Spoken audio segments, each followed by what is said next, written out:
kalau saya mengatakan risikonya menjadi lebih besar kalau ditangani di Gedung Bundar. Iya, dan framing publik itu nggak bisa dihindari. Betul. Karena orang lihat, gila ya, orang yang harusnya bersih bener gitu loh. Tapi kok bisa kayak begini gitu loh. Unsur-unsurnya apa? Kita kan sampai saat ini belum tahu dikenakan pasal berapa nih. Udah tahu nggak? Pasal 2, pasal 3, pasal 12, pasal 5? Baru TPPU dan pasal kerugian negara apa ya? Nah itu yang TPPU doang nih Pak yang kenceng nih. Ya itu makanya kalau kita jangan-jangan juga ini ada pemerasan juga kan? Karena by definition korupsi itu nggak ada yang nggak sistemik bro. Betul. Nggak ada korupsi nggak sistemik itu nggak ada. Bahkan kita bayangkan ini kalau kita kembali ke kasusnya yang bersangkutan ini nangani kasus Tom Lembong, kasusnya Menteri Pendidikan Nadiem, terus kemudian kasus yang lain. Ketika kemudian kita bicara Indonesia ini state capture corruption, political corruption, terus kemudian banyak hal-hal lain yang menyalahgunakan wewenang, ya kita harus lawan. Jadi jangan juga rakyat disalahkan kalau ya rakyat Indonesia ini udah ada yang 70 tahun hidup di Indonesia. Dia tahu persis hukum kita ini kayak gimana.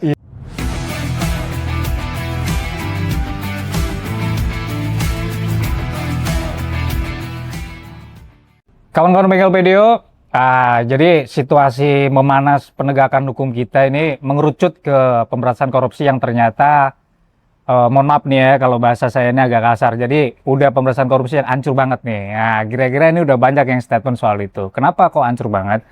Karena ternyata pemberantasan korupsi, penegakan hukum yang ternyata di situ ada korupsinya, kuat banget diintervensi sama hal-hal yang berbaunya sama politik. Nah, nanti kita akan kupas bareng Pak Saud Sitomorang yang udah 4 tahun ya Pak? 4 tahun menjabat sebagai pimpinan KPK. Periodenya kan 4 tahun ya Pak ya? Iya, 4 tahun dan 4 tahun yang lalu lebih lah gitu. Ya, tentunya Pak Saud akan punya banyak perspektif soal itu. Karena Pak, kalau saya bilang nih begini Pak, perspektif pemberantasan korupsi saat ini kayaknya mau ditoleransi. Nah, padahal kalau dulu zaman Pak Saud kan nggak boleh tuh toleransi terhadap pemberantasan korupsi. Karena kalau bahasa KPK ini kan extraordinary crime gitu kan. Toleran lah ya. Betul. Nah, sementara sekarang ini Pak, kasus yang lagi hype nih kalau bahasa anak muda nih Pak ya.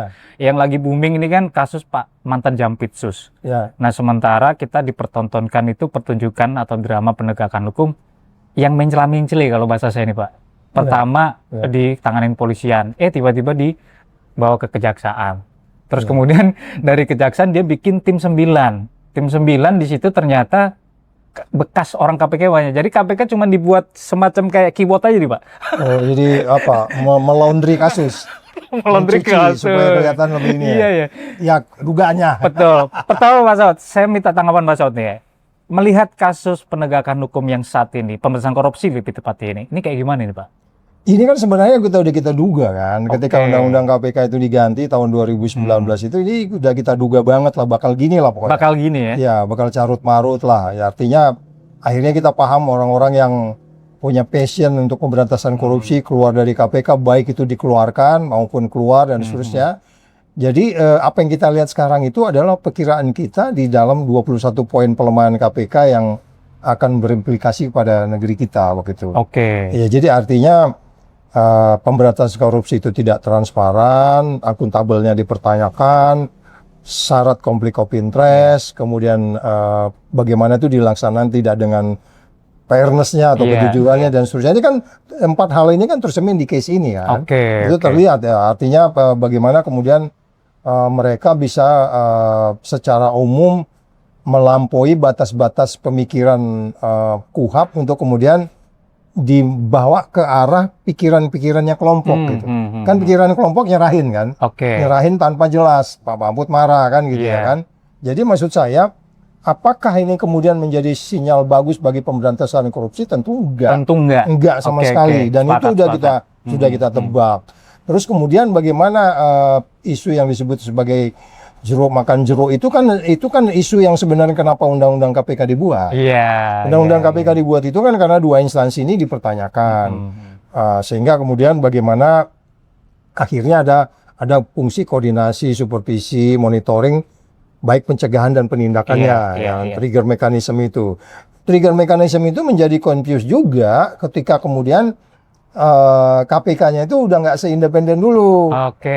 Jadi dia juga ragu nih, gue kan di bawah presiden nih, gue ngambil alih susah nih.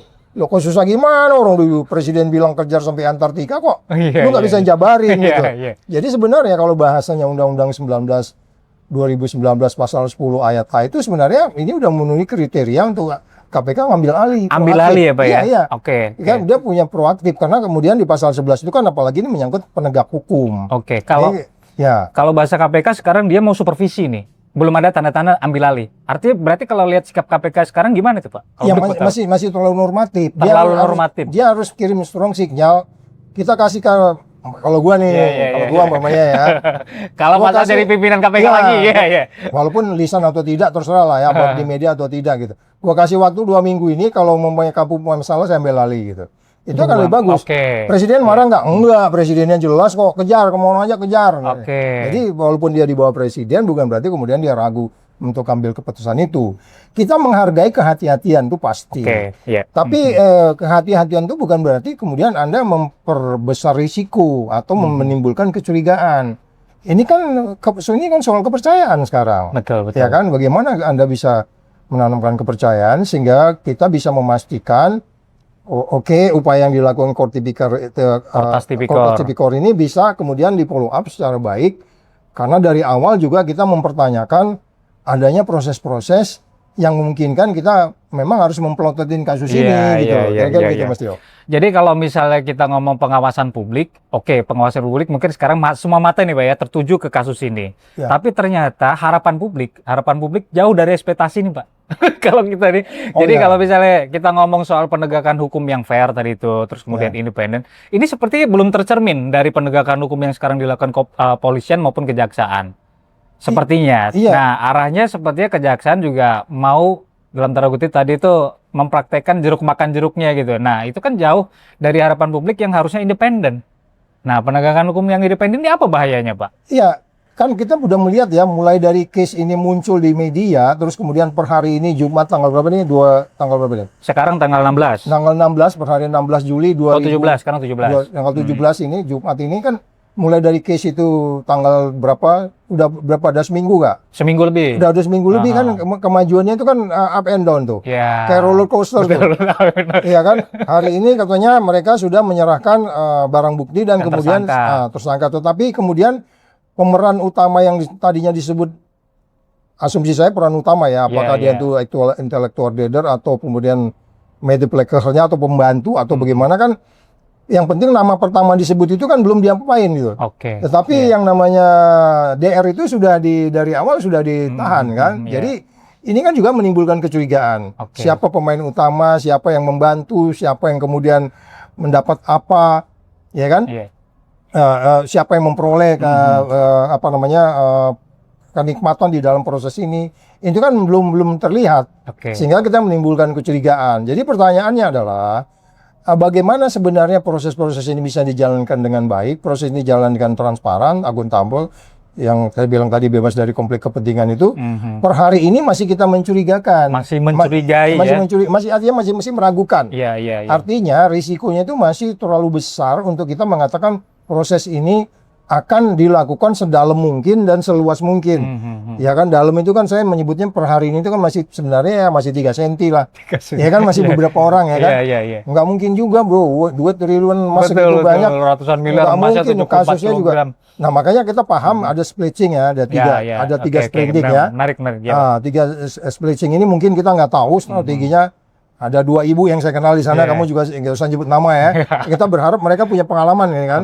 Kasus sulit mereka ada di KPK waktu itu memisahkan berdasarkan tempusnya, berdasarkan lokasinya. Silakanlah itu dikembangkan. Itu strong signal juga kepada masyarakat bahwa kita kemudian akan melakukan ini dengan prudent dan hati-hati. Tapi jangan lupa masyarakat masih melihat bahwa potensi konflik kepentingan itu akan muncul dibandingkan kalau kemudian kita serahkan itu di KPK. Risikonya menjadi lebih minim kan? Oke, mungkin 9 orang ini bawa ke sono, tapi kemudian diorkestrasi oleh KPK, silakan. Tetapi yang paling penting buat saya adalah, buat masyarakat dan buat presidennya juga saya pikir, itu adalah mengembalikan tingkat kepercayaan itu gitu loh. Ketika kepercayaan itu muncul, ya pertanyaannya adalah how-nya. Bagaimananya itu kan kita masih menimbulkan kecurigaan juga. Per hari ini belum ditahan juga kan? Oke. Ya oke, nanti Pak Saud tuh ada kaitan dengan ini, nanti tuh ada kaitan dengan Argo, begitu ditahan berapa hari. Iya. Loh ini kan kasusnya udah lama didalamin, Betul, dilaporin ke betul. KPK juga kan ini. Iya. Jangan-jangan KPK kasusnya kalau dia mendalami ya, pasti dia akan lebih lengkap informasinya. Betul, Jadi nggak sulit betul. juga untuk mengembangkannya gitu Mas Tio. Iya. Sama Ya. satu hal lagi Pak, kita juga belum clear nih Pak soal peran. Jadi kan ada 3 dugaan korupsi, Asabri, Jiwasraya, dan Krakatau Steel. Ya. Tapi kan peran utama si aktor utama tadi itu juga nggak kelihatan nih dari konstruksi perkara ini, belum kelihatan. Ya, hanya Sebenarnya menyebut ini ngapain sih, meres kah atau suap kah, kan belum clear nih Pak, ya kan? Ya itu yang saya bilang, oke lah mungkin nanti secara clear kita akan lihat waktu proses peradilannya mulai terjadi. Tetapi karena ini menarik perhatian umum dan ini adalah penderitaan rakyat Indonesia yang kita kenal selama ini, yang menyangkut 2 institusi ini, which is di mana KPK harus melihat helikopternya dari atas sampai kemudian melihat ular-ularnya di bawah. Iya. Jadi kalau lihat helikopter aja kan, hutannya bagus ya kan. Hutannya ular di bawah dia nggak tahu mana komodo, mana apa kan kita nggak tahu. Iya, betul. Nah itu KPK kan harus bisa masuk di situ gitu loh. Iya. Jadi sekali lagi kalau kita katakan bahwa bagaimana kemudian bisa mengembangkan ini, menanamkan kepercayaan lagi, ini menjadi tantangan buat kita semua. Ya termasuk podcast ini, terus kemudian media yang lain juga. Untuk kemudian kita mengingatkan bagaimana minimalisir risiko ini, atau dalam bahasa yang lebih gampang tuh daripada. Iya. Mas Dio, saya tanya aja sekarang. Daripada di sono, mana antum lebih percaya daripada di merah putih? Aku selalu jawab, biar aja penonton dulu yang jawab. Iya. Mungkin subscribe dan share gitu. Berarti harus bikin survei nih Pak ya. Survei menarik. Tapi maksud saya, kalau saya mengatakan risikonya menjadi lebih besar kalau di tangannya di Gedung Bundar. Iya, dan framing publik itu nggak bisa dihindari. Betul. Karena orang lihat, gila ya, orang yang harusnya bersih bener gitu loh. Tapi kok bisa kayak begini gitu loh. Terus kemudian kita nyalahin ya enggak juga, itu kan mereka ingin menciptakan kinerjanya dia kan. Betul. Ya kita harus apresiasi dia gitu. Awalnya diapresiasi, sekarang jadi akhirnya nggak percaya lagi nih Pak. Nah, bisa jadi kayak begitu. Iya. Padahal sebenarnya dari rumusnya semula kan memang 3 institusi ini kita minta mereka kompetisi satu sama lain kan. Yang penting kan yang diuntungkan kan rakyat. Yang kalau satu sama lain mereka saling check and balance, saling memeriksa, saling koreksi, saling tangkap lah katakan begitu. Kan yang diuntungkan kan rakyat. Betul. Secara keseluruhan. Yang diuntungkan juga cita-cita presidennya gitu loh. Kira-kira gitu Mas Tio. Oke Pak Saud. Ini kan Pak Saud ini kan berpengalaman ya sebagai pimpinan KPK. Tentunya paham betul bagaimana korupsi di sektor penegakan hukum. Ya kan, artinya dalam kasus mantan Jampitsus ini kan nggak mungkin dia sendiri. Nah kan kebetulan ternyata tersangkanya juga lebih dari 1 kan. Tapi kalau kita ngomong soal korupsi, itu kan pasti ada pemberi, penerima, terus kemudian TPP itu alirannya kemana, ini kan harus detail nih Pak. Artinya extraordinary crime juga dong, penanganannya. Nah kalau dari pengalaman Pak Saud nih ya, korupsi macam gini nih, modelnya itu siapa yang diuntungin dan ini modusnya kayak apa sih Pak sebenarnya? Ya tipikalnya yang paling sulit kan, kenapa di dalam undang-undang itu akhirnya kita harus memberi penghukuman lebih berat kepada penegak hukum ya. Sekian berapa persen lebih inilah 10 tahun atau berapa diberatin daripada masyarakat biasa. Itu kan tujuannya adalah karena abuse of power di hukum itu kan implikasinya cukup banyak tuh. Ya karena dia bagaimanapun dia yang harusnya mengatakan bahwa pemberantasan korupsi itu harus sustain, pemberantasan korupsi terus meningkat, tapi dia bagian dari masalah. Nah, lepas dari kemudian dia kan kemarin gini loh, lepas dari masalah dia pernah berjasa. Ya, karena kan ada orang bilang kok begitu sih cara menghukum, dia kan menyelamatkan uang sekian triliun di TPKH itu loh. Udah mulai ini framing begitu ada tuh Pak muncul. Iya kan ada orang bilang kan.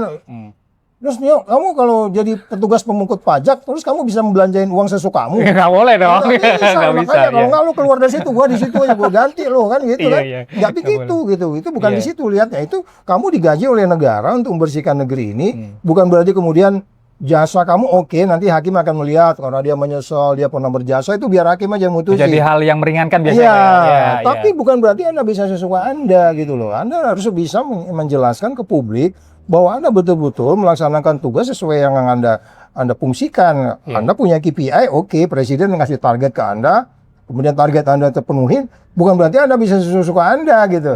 Ya, hukum nggak begitu, ya kan? Ketika peristiwa pidana terjadi, ya Anda tanggung jawab lah. Betul, ya kan? Betul. Dan kemudian ketika Kortas Tipikor mau mengimplementasi apa namanya katakanlah peristiwa pidana ini harus dibawa ke pengadilan, ya sebenarnya kemarin itu pertanyaannya adalah apa benar ini rekomendasi presiden? Oke.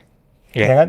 Lo kasih ke sono gitu. Mhm. Ya presiden juga kan pasti ada yang masih yang mempengaruhi kan? Iya, iya. Ada Nggak yang bisikin, mungkin ada yang bisikin. yang membisikin itu kemudian kita harus pertanyakan.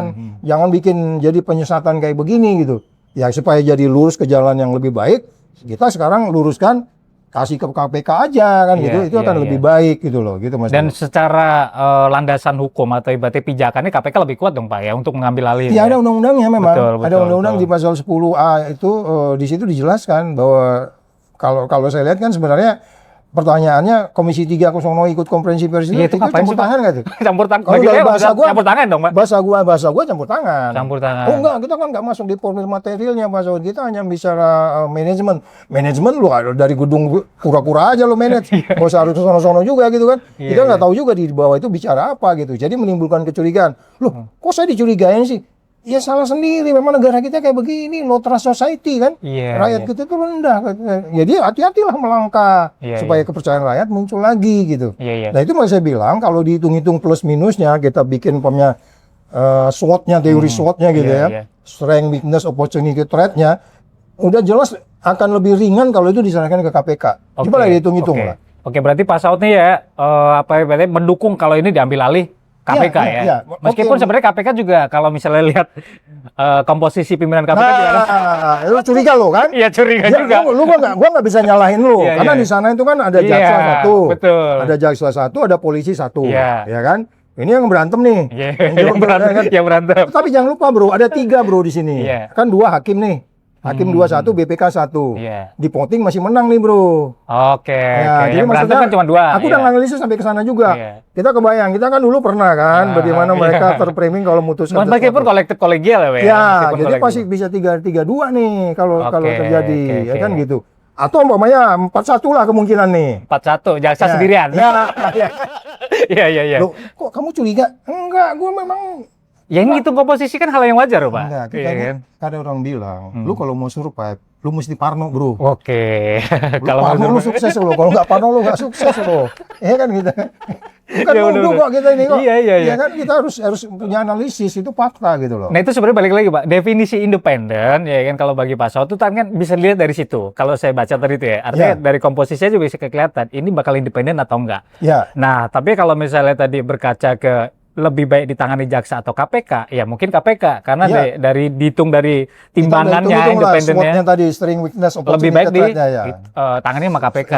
Oke. Strength, weakness, opportunity, threat-nya itu lebih bagus di tangan KPK. Walaupun sejelek-jeleknya mereka bilang kan gini, kita kan bicara kedalaman dan keluasan. Oke, Ya kan? oke, menarik, menarik. Terus kemudian penyidik bilang, Pak, nanti kan ini pasti kan Iya. ngajukan surat nih seperindik nih. ya. Dari 3 yang udah ada saat Iya, ini kan iya. mungkin seperindik lagi Pak, kita mau mengembangkan ke sini.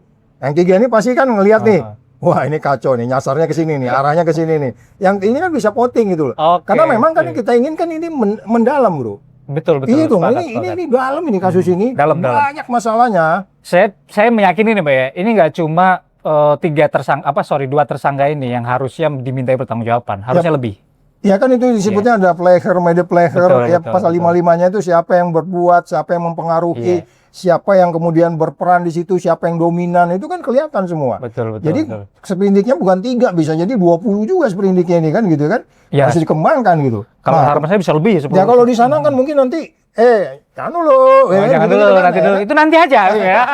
Pengalaman Pak Saud Iya, ya. kan kayak gitu kan. Di- Jadi artinya di- begitu masuk di sana kan kemudian mereka penyidik itu bebas kan Iya, betul. mengembangkannya. Walaupun di tingkat pimpinan mutusin, lagi-lagi kalaupun terjadi perang voting ya silakan aja gitu loh. Oke, oke. Saya mau nanya, penasaran nih Pak, mungkin agak buka dapur dikit nih Pak ya. Dapur siapa? Dapur KPK dulu, waktu Pak Saud jadi pimpinan KPK. Ketika memutuskan, kalau bahasa di KPK expose kali ya Pak ya, Iya, expose. Nah, ketika expose, ternyata di dalam rapat expose tadi itu, apa Beda, namanya, wartawan KPK pertanyaannya beda. ngukur objektivitas tuh kayak gimana? Iya, Nah, lu uji gua lah gitu ya. iya, iya. Ngujur objektivitas gimana? Itu taruhlah misalnya waktu itu pimpinan KPK tidak ada konflik kepentingan apapun dalam satu perkara Iya, itu. iya. Nah, kalau tapi, misalnya tapi lu pelajarin 5 orang lu pelajarin. Pelajarin kan? 5 orang. Ada Agus, ada Basaria, iya, ada Pak Laude. ada Pak Laude, ada Alek, ada Saud Iya. yang suka bikin rusuh gitu. Gimana? Iya benar. Lu tanya apa? Itu tadi Pak, gimana cara ngukur objektivitas ketika misalnya kita ngomong tadi rapat expose ya, gelar perkara. Nah ini kalau misalnya di KPK kan ada kolektif kolegial. Tapi kalau misalnya ditangani Kejaksaan Agung, ya kan, di mana pelakunya adalah jaksa itu sendiri. Nah ngukur objektivitas itu gimana? Sebenarnya kan gini ya, itu kan dalam pengertian filosofinya, filsafat hukumnya. Tapi yang menguntungkan buat kita waktu itu adalah, sekali lagi gue bilang menguntungkan, karena kita waktu itu kan, lu masih ingat kan ada penyidik internal, penyidik eksternal. Ini kan mereka ini saling ini bro. Saling berantem lah ya, berantem argumen. Iya, beradu argumentasi mereka. Jadi itu yang menguntungkan dan itu membuat dinamikanya jadi lebih tinggi. Kita kan ngerti juga beberapa case itu kadang-kadang masih ditunda-tunda, kemudian yang satu ngadat ke pimpinan, Pak ini harusnya udah selesai tapi kok enggak kan gitu kan. Ya, jadi artinya kondisi waktu itu memang memungkinkan mereka untuk saling check and balance satu sama lain karena memang kita memberi kebebasan kepada penyidik. Lu kembangin di situ, lu berantem misalnya, lu debat di tingkat satgas sampai ke tingkat direktur sampai ke tingkat deputi kan waktu itu baru naik ke atas kan. Nah sekarang lu bayangin di sana di tingkat satgas aja udah kayak gimana mereka. Lu bisa ngebayang nggak? Belum sampai ke tingkat belum sampai ke tingkat jampitsus lah atau ke JA gitu. Di bawah aja lu bisa bayangkan kan? Pekewo kalau bahasa saya, Pak. Ya udah pasti bisa kita bayangkan. Umpamanya oke lah, mungkin tingkat umur senioritas berbeda, ya kan? Tetapi kan tim yang 9 ini kan kemudian juga harus menggunakan data-data yang sudah ada di sana untuk mengembangkan, terus membantu juga tim-tim yang ada di situ gitu ya. Ya katakanlah nggak masuk di tim itu, tapi kan ada unsur perbantuan yang punya potensi konflik untuk kemudian bocornya informasi, terus mempengaruhi pemikiran yang 9 orang ini. Jangan lupa 9 orang ini kan beberapa diantaranya udah di luar. Bisa juga udah berubah kan, nilai-nilainya udah berubah, tapi harapan memudar nilai-nilainya bisa memudar. Bisa. Walaupun harapan saya enggak lah, saya pikir. Tetapi lagi-lagi risikonya menjadi lebih besar karena mereka berada di satu atap di mana mereka di situ tidak dalam posisi seperti bagaimana di Gedung Merah Putih gitu loh. Jadi itu yang saya maksud, risikonya menjadi lebih besar dan bagaimana minimalisir ini. Jadi kalau dulu ya ketika mereka di tingkat satgas itu mereka debat di situ, di situ kan macam-macam tuh, ada dari jaksa, ada polisi, ada yang independen gitu kan, dan mereka debat di situ argumentasi pakai teori segala macam. Kemudian ketika mereka menganggap ini pantas dinaikkan ke tingkat direktur nanti debat lagi, sangkut tingkat deputi deputi berantem lagi. Tapi lu kan punya pengalaman di tingkat deputi diredam-redam kan? Ditahan kadang-kadang. Yudi marah-marah ya. Sorry nyebut nama Yudi. Yudi marah-marah ya kan. Yudi Purnomo Harap ya. Nyebut nama nih ya kan? Atau Novel Baswedan. Mantan penyidik senior lah kayak gitu ya. Jadi yang kayak gitu kan pengalaman kita yang meyakinkan kita, please jangan diulang lagi gitu. Kalau enggak presiden kecewa ntar gitu kira-kira. Artinya memang ini patut dipertanyakan ya Pak ya, ketika ini ditangani. Kita nggak nuduh kok. Kita punya pengalaman empirik yang membuat kita harus waspada. Kita berharap 9 orang ini perform, tapi mereka juga pasti kebayang risikonya menjadi lebih besar. Karena mereka tidak seindependen di mana waktu mereka di Gedung Merah Putih gitu. Khawatir saya ini 9 orang yang dulu pernah di KPK ini cuma jadi endorsement aja nih Pak. Itu yang saya bilang tadi, kita nggak mau mereka jadi laundry Pak. Jadi kayak sepertinya pencucian penanganan korupsi. Ya sepertinya mereka ada di situ bersih lah pokoknya nih yakin. Tapi kan akhirnya kita katakan berisiko yang akhirnya gini loh, nggak berkembang, nggak ini. Tapi kan ya tujuan kita itu kan menghindari risiko kan gitu. Jangan jadi nanti sudah kejadian dulu. Untuk lo udah dibilang kan, ya akhirnya coba ya untuk satu kasus tuh duitnya mah banyak loh itu. Ini dari Korps Tipikor ini kan, Kortas Tipikor ini kemasuk ini kan dananya udah berapa nih? Hampir 1 triliun. Enggak, maksudnya untuk buat dana pemeriksaan. Oh, dana pemeriksaan ya. Yang ngeluarin. Apalagi personel Brimob yang untuk ngamanin juga banyak. Apa semua gitu kan. Kan udah banyak uangnya tuh. Jadi kasus ini makan banyak dana lagi. Terus orang bilang, "Pasal nanti dipindahin ke KPK beda lagi dananya," kata. Iya, tapi ada kepastian. Udah dana gede nggak ada kepastian. Ini dana gede tapi ada kepastian. Mana lu pilih mana ayo? Yang ada kepastian dong. Itu gitu. Nggak mau di PHP kita. Ini bukan kita GR segala macam. Ini kita bicara struktur hukum kita gitu loh. Betul. Itu Mas Tio. Oke, mungkin terakhir nih Pak Saud ya. Kalau sebenarnya udah lama nih Pak. Tapi nggak apa-apa. Nanti kalau misalnya mau ditambahin nggak apa-apa. Tapi gini Pak. Saya tuh penasaran ketika kasus korupsi yang melibatkan penegak hukum, kenapa selalu begini? Mungkin Pak Saud punya pengalaman pribadi gitu ya. Ketika nanganin aparat penegak hukum itu memang susah apa enggak sih Pak? Iya, persoalannya kembali lagi karena memang penegak hukum ini ingin menjaga dirinya bahwa mereka adalah jauh dari perilaku korup. Itu pasti. Tetapi ketika kemudian ada anak buahnya dia atau pasukannya terlibat, sebenarnya mereka bisa clear di situ untuk kemudian ya udah lepas aja kayak gitu ya, supaya menghindari kecurigaan dan menghindari asumsi-asumsi hukum tidak adil, hukum tidak bermanfaat, hukum tidak pasti dan seterusnya.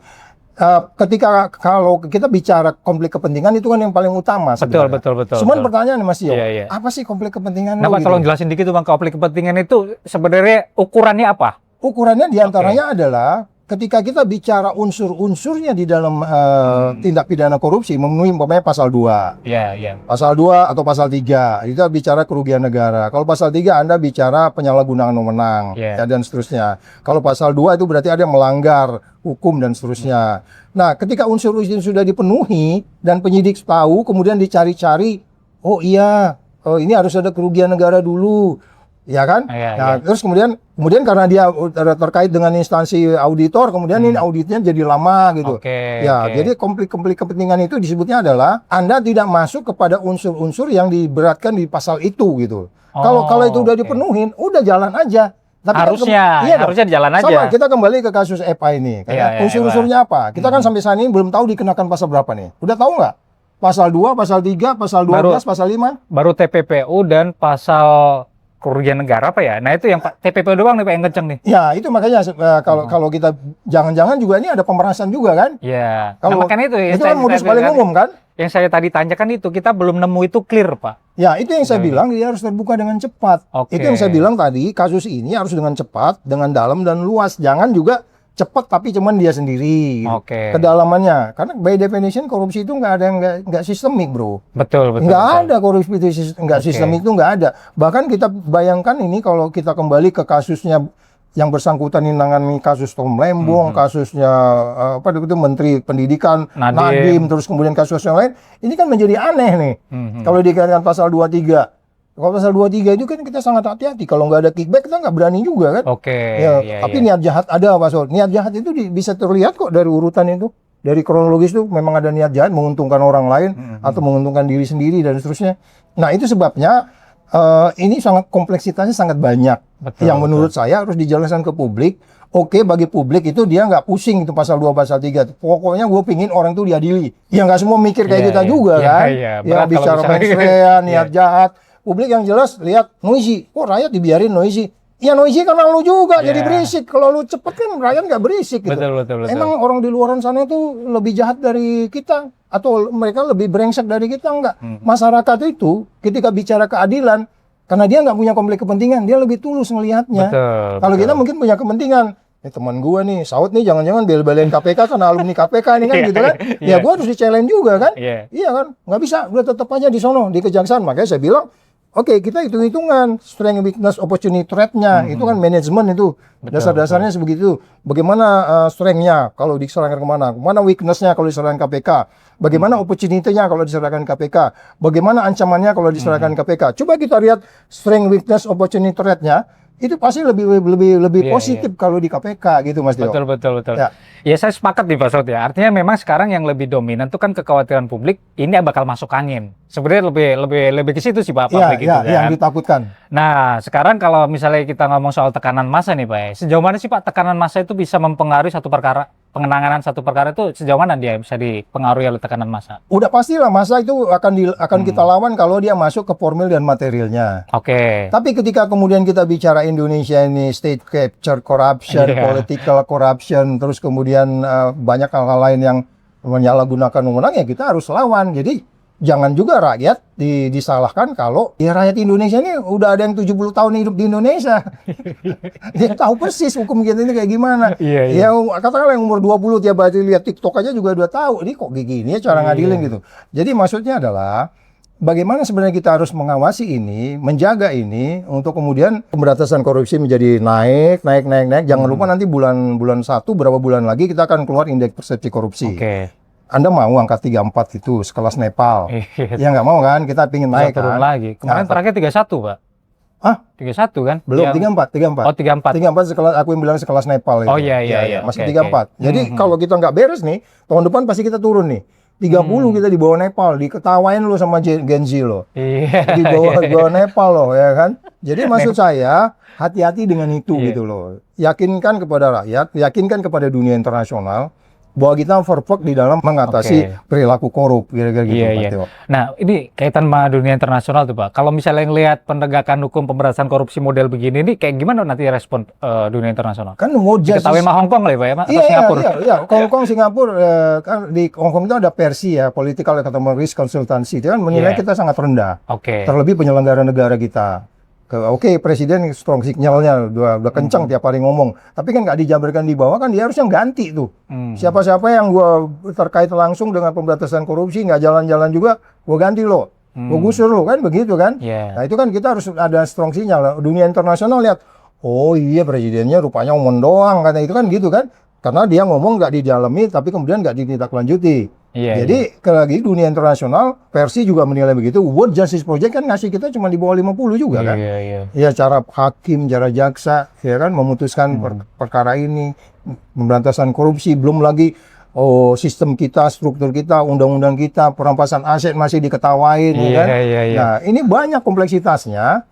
Nah ini tercermin di kasus ini gitu loh. Tercermin ya di kasus ini ya. Gitu. Artinya kompleksitas pemberantasan korupsi di Indonesia itu sekarang itu kalau misalnya mau lihat carut marutnya ya ada di kasus ini. Karena orang akan melihat, kita nggak bisa, orang dunia internasional nggak bisa ngelihat kunjungan Komisi 3 ke sana itu hanya as it is gitu, nggak bisa ya, Pak.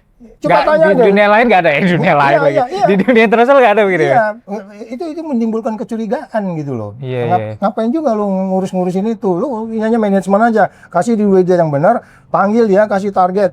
Indeks persepsi korupsi Prabowo terakhir harus selesai di atas Malaysia ya. Berapa itu Pak? 50. Tahun kedua naik satu. Ini kan turun kemarin. Turun. Nah, itu yang menurut saya, apakah kemudian kita mau seperti itu, nanti pemerintahan ini selesai gitu aja, kan kita nggak mau kayak gitu. Jadi jangan juga, pergi lu cari negara lain, nggak boleh. Pak Presiden ini kita kan mengkritisi dia tuh karena cinta sama dia. Kadang-kadang nih Bapak Presiden kita ini. Kita kan cinta sama dia, bro. Lu tahu nggak kalau di luar negeri itu musim dingin, celana pendek bisa? Mana bisa, kedinginan kita. Di Indonesia tiap hari pakai celana pendek kita bisa. Enggak, udah nikmat hidup di Indonesia ini. Jangan usir-usir rakyatnya.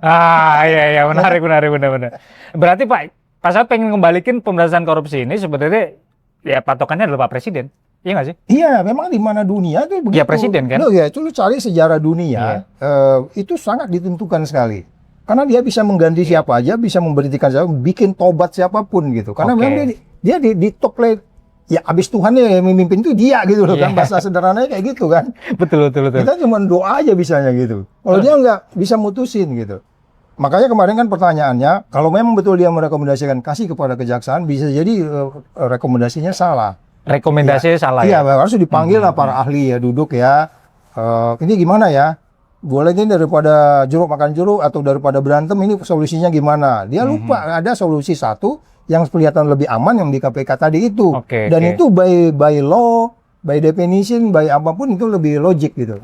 Dan clear ya, artinya kalau misalnya publik nanya pun bantahannya udah disiapin. Udah dilapisi oleh undang-undang yang menyelimutinya. Betul. Nah kira-kira kenapa nih Pak diambil alih KPK? Selain ini kuat banget intervensi politik, kalau misalnya pandangannya Pak Saud ini KPK-nya nggak berani atau apa nih kira-kira? Ya agak sulit juga ya kalau kita bilang pimpinan KPK sekarang itu yang 2 orang tadi dari Kejaksaan dan Kepolisian tidak direkomendasikan oleh pimpinannya kan.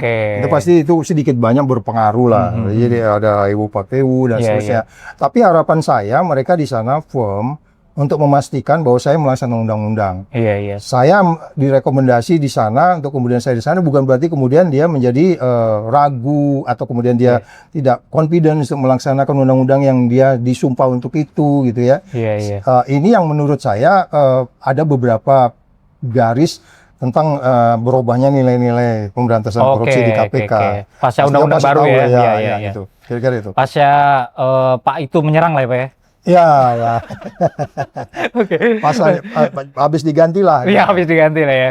Tapi saya ingat betul Pak, waktu Pak Saud masih di dalam itu kan, kalau misalnya ada intervensi politik itu kan kuat banget tuh benteng dari masyarakat dan maksudnya yang ngedukung KPK tuh masih banyak gitu loh. Kalau sekarang kayak confidence kan? Iya. Walaupun ada juga yang unjuk rasa. Ada. Lu kan pasti dengar kan? Iya, ada unjuk rasa.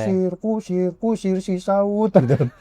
Usir si Saud sekarang juga itu Yang di ada. depan KPK Tapi tuh. gue nggak apa-apa, biarin aja. Gue nggak punya konflik kepentingan gitu. Karena gue mutusinnya sendiri gitu. Artinya independen gitu. Artinya itu kita anggap hiburan aja gitu ya kan? Iya. Tapi kan sekarang agak sulit kita mempercayai itu. Sekarang gue tanya deh, lu gak usah jawab, biar penonton lu yang jawab. Tadi gue tanya, lu percaya nggak dengan mereka sekarang bahwa mereka bisa seindependen dulu?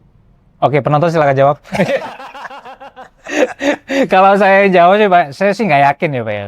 Nah, nggak seindependen yang dulu. Saya nggak yakin mereka masih independen, nggak? Iya, mereka nggak berani juga berbuat di luar undang-undang yang ada. Betul. Dia bagian dari pemerintah. Artinya ini mereka tidak bekerja sesuai dengan ekspektasi publik sepertinya kalau lihat nih. Jadi lebih bekerja pada ekspektasi penguasa. Iya, betul. Betul ya, Pak? Makanya kan kemarin saya berharap ini keren nih Pak Prabowo ini bikin perpu aja. Oke, Kalau perpu untuk kembaliin undang-undangnya APK. Oh, yang kemarin sempat rame ya, Pak ya? Dikembalikan lagi. Perpu. Kembalikan aja. Kalau ini momentum. Iya, momentum. Karena kalau dibuat undang-undangnya berisik lah nanti kan ada omongan hashtag itu berapa juta US dollar gitu katanya. Ya kan? Mungkin akan terjadi yang sama untuk mengubah jalan pikiran mereka gitu. Supaya ya bagus bikin perpu aja itu lebih dan pernah pengalaman sebelumnya baik itu dalam kaitan pemeriksaan pimpinan KPK maupun perubahan undang-undang itu lebih kemudian membuat orang ini presidennya firm gitu kira-kira gitu. Oke. Pak Saud ada closing statement nggak? Ya. Kalau tadi kita mengarahkan artinya mendukung bahwa ini ditangani secara independen ya. Terlepas tadi itu kalau misalnya dibawa ke KPK juga tetap ada potensi noise-nya ya. Tapi kalau bagi Pak Saud yang paling efektif untuk ini diungkap secara independen, terus kemudian bisa clear tadi luasnya, dalamannya kayak gitu bisa keungkap semua itu kayak gimana? Iya, lagi-lagi kita harus tetap nggak boleh juga memberantas korupsi itu dengan melanggar hukum kan. Oke, sepakat. Supaya nggak kita diketawain, terus kemudian semua kita menghargai semua penegak hukum, including di situ kan lawyer yang akan membela FA nanti ini kan kita pingin di-challenge juga sama dia kan. Ini Hotman Paris katanya kita pingin di-challenge sama dia, kan seru nih kan. Jadi ilmu kontra ilmu, logika kontra logika itu. Hukum itu harus begitu berdebatannya di pengadilan. Jadi artinya jadi kita juga jadi hati-hati nih, lawyernya keren nih, ya kan? Ya kan? Jangan juga kita jadi kayak pokrol juga, nggak bisa begitu kan? Kita harus lebih kalem, tenang. Kan by definition kita memang udah leading gitu. Kalau lu nggak punya konflik of interest, mau kemudian setan dari mana kayak lawyernya nggak ada urusan, kita form aja di situ gitu, nggak usah ragu. Jadi artinya lagi-lagi kalau kita bilang ada kepentingan kita yang keganggu, pasti problem. Nah, ya, siapa yang keganggu kepentingan ini? Kita berharap tidak berada di dirinya presiden atau jajarannya gitu. Karena ini kan jajaran juga dinilai-nilai dalam kaitan PKH ini kan udah disebut nilai-nilai yang macam-macam tuh. Bagaimana mereka menyita, disimpan ke mana, ya segala macam gitu. Jadi sekali lagi kalau memang kita mau menyelesaikan ini dengan baik, kita kembalikan aja ke aturan yang sudah ada, nggak usah bikin aturan baru, atau institusi baru, atau unit baru juga bisa. Karena sudah ada di situ. Cuman kan kita nggak tekun tuh. Masa kita nggak tahu sih ada undang-undang KPK bisa ngambil alih gitu kan? Itu kan jadi pertanyaan juga waktu diundang Menteri Pertahanan, Kapolri, Jaksa Agung sama TNI ya? Iya di ke rumah Prabowo ya. Ada Kabin juga. Kenapa KPK-nya dipanggil? Iya. Itu kan aneh kan? Saya nggak teliti nih bahwa Pak Saud teliti ya. Nggak dipanggil, nggak ada. Cuman dimarahin waktu pertemuan hari koperasi kan. Disuruh berdiri. Lu berapa uang aja gue bantu lo. Kan dia bilang gitu kan. Iya Pak, bantu Pak. Sebelah kiri kanan gedung KPK tanah kosong. Bikin gedung baru dong. Jadiin kita 10.000 pegawai. 10.000 pegawai buat tiap hari lo OTT lo. Iya OTT itu 10.000. Sekarang aja OTT mulu ya kan Pak. Oke Pak Saud, makasih banyak ya Pak udah mampir di Bengkel Video. Jadi kawan-kawan Bengkel, seru banget ya cerita soal pemberantasan korupsi hari ini yang bagi kita semua ini ya patut dipertanyakan gitu ya. Dan sepertinya memang lembaga penegak hukum kita ini orientasi penegakan hukumnya tidak sesuai dengan ekspektasi publik ya kan. Terbukti dari apa tadi yang kita bahas bareng Pak Saud. Makasih banyak Pak Saud sekali lagi. Sama-sama. Kawan-kawan Bengkel, sampai ketemu lagi di episode berikutnya. Reparasi tanpa basa-basi. Jangan lupa subscribe, share, komen. Oke. Makasih Pak Saud ya. Oke.